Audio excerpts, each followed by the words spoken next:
तैयारी चल रही है, अकेले चुनाव लड़ेंगे, गठबंधन में चल कोई भी पॉलिटिकल पार्टी किसी भी चुनाव में अपने दम पे तैयारी करती है।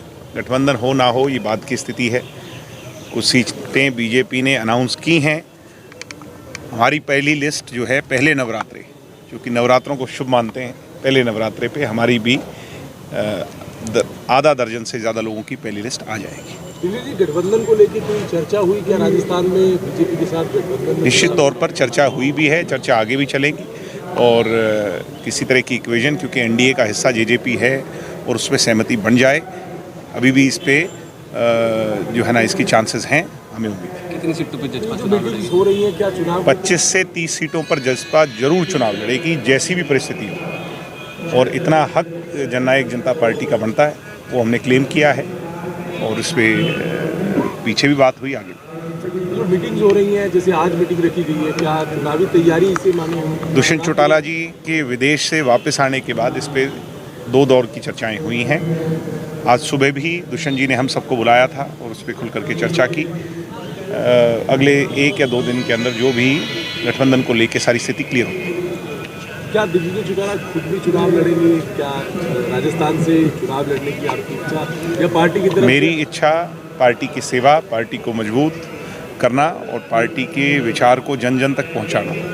वो अगर चुनाव लड़ने के माध्यम से होगा, पार्टी कहीं जिम्मेवारी लगाती है, तो मैं पहले भी तैयार रहा हूँ, आगे भी रहूँगा, बट मेरी इच्छा पार्टी को मजबूत है। हरियाणा के चुनाव नज़दीक हैं, राजस्थान के चुनावों का हरियाणा के चुनावों पे तो कोई असर नहीं पड़ेगा तैयारी में? हरियाणा के चुनाव में अभी 1 वर्ष बचा है, उससे पहले लोकसभा का चुनाव है।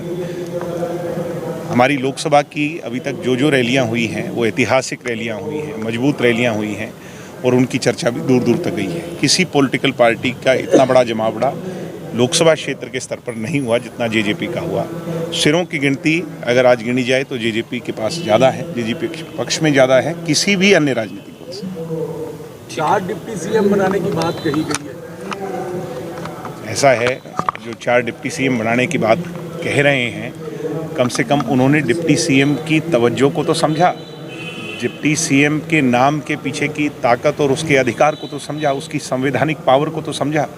यही भूपेंद्र हुड्डा हैं, दुष्यंत चौटाला के उप मुख्यमंत्री बनने के बाद ये कहते थे कि ये झुंझुना है, ऐसा कोई पद नहीं होता, डिप्टी सीएम की कोई हैसियत नहीं होती, डिप्टी सीएम नाम होता है, ऐसा कोई पद संवैधानिक तौर पर नहीं होता।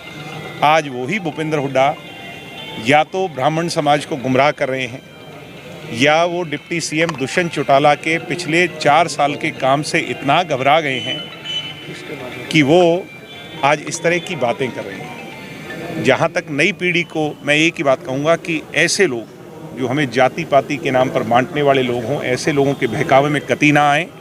हमारी एक ही जाति है, जिनके बुत के नीचे आज चरणों में हम खड़े हैं। चौधरी देवीलाल जी के एक ही कहते थे कि मेरी जाति कमेरे की, मेरी लड़ाई लुटेरे से।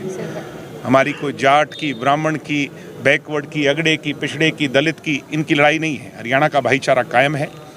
और रही ब्राह्मण समाज की बात, ब्राह्मण समाज को मुख्यमंत्री पद देने का काम चौधरी देवीलाल जी ने किया था।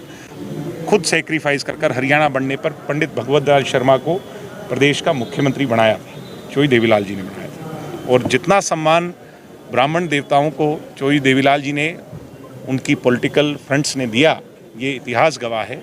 और आज भी दुष्यंत चौटाला के साथ 36 बिरादरी, हर वर्ग, कमेरा वर्ग, किसान, मजदूर, गरीब, 36 बिरादरी दुष्यंत चौटाला जी के साथ।